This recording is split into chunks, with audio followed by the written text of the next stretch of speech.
In Rosedale Cemetery in Orange, New Jersey, the graves of certain women buried during the 1920s still emit measurable radiation today. Decades earlier, several of these individuals developed a documented condition where their jawbones emitted visible light in the dark. Prior to experiencing this physical decline, the women had successfully competed to secure a desirable manufacturing position. The factory provided indoor conditions and steady wages well above average for working women throughout the early 1910s. These employees exhibited zero fear regarding the radium paint they handled daily. During routine breaks and after scheduled shifts, the workers deliberately painted their fingernails and teeth with the substance. They simply wore the luminescent material as a fashionable accessory. In April 1917, Grace Fryer officially began her employment at the United States Radium Corporation in Orange, New Jersey. She was 18 years old and hired exactly 4 days after the United States entered World War I. Since her brothers had enlisted as soldiers, she viewed this factory position as her wartime contribution. Grace joined approximately 70 other women painting luminous numbers onto watch dials and military instrument panels. Marie and Pierre Curie had successfully discovered the element radium 2 decades earlier in the year 1898. By the 1910s, the American public widely believed the radioactive substance provided measurable health benefits. Manufacturers routinely added trace amounts of radium to consumer tonics, commercial toothpaste, cosmetic powders, and packaged foods.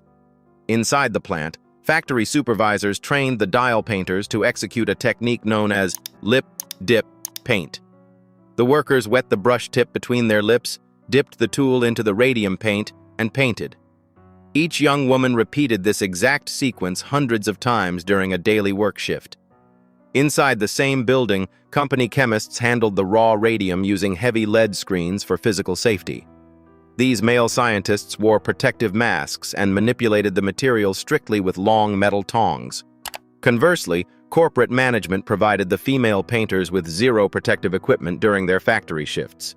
Supervisors explicitly assured the women that the glowing paint was completely harmless to their overall health. Amelia Maggia, known commonly as Mollie, was a direct co-worker of Grace Fryer at the United States Radium Corporation.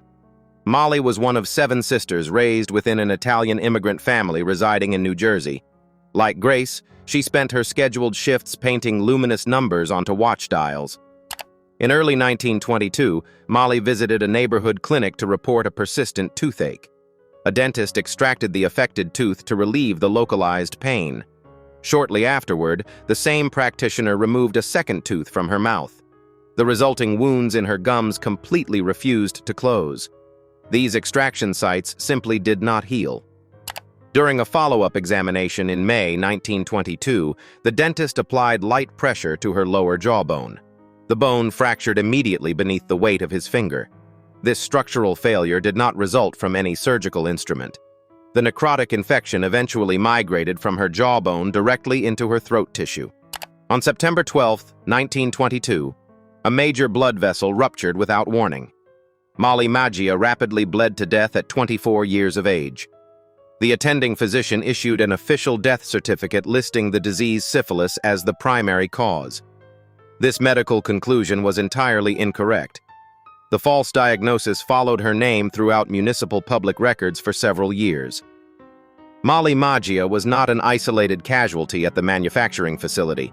By the mid-1920s, more than 50 dial painters at the United States Radium Corporation were either dead or experiencing active decline. Inside the United States Radium Corporation facility, chemical engineers handled raw radium behind heavy lead-lined shields. These male employees regularly utilized long-handled metal tongs and wore specialized protective clothing. Conversely, the female dial painters received absolutely no protective equipment at any point during their daily employment. Supervisors explicitly informed these young women that the luminous paint posed zero health risks. Several managers even suggested that handling the radioactive material would actively improve their overall complexion. As worker illness rates became increasingly difficult to ignore, the corporation commissioned medical examinations of its affected staff. Around 1925, a company-funded physician evaluated Grace Fryer and officially declared her to be in excellent health. Historical documents later identified this specific medical assessment as part of a deliberate corporate effort to suppress emerging evidence. Later in 1925, a separate physician completely unconnected to the Radium Company examined Grace. This independent doctor formally identified her prior factory employment as the probable source of her physical symptoms. Internal memorandums confirm the corporation possessed concrete evidence directly linking occupational radium exposure to multiple worker fatalities. The company acquired this vital information long before Grace Fryer filed her civil lawsuit against them. Corporate leadership simply did not act upon these documented medical findings. Grace Fryer spent approximately 2 years attempting to secure legal representation for her proposed civil lawsuit. Most local attorneys actively declined to oppose a corporate entity holding lucrative federal military contracts. Eventually, a young attorney named Raymond Berry accepted the controversial case despite the professional risks.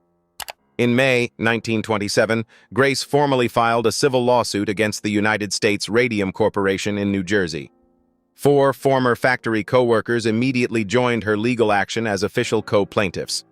These 4 women were Catherine Schaub, Edna Hussman, Quinta McDonald, and Albina Larice.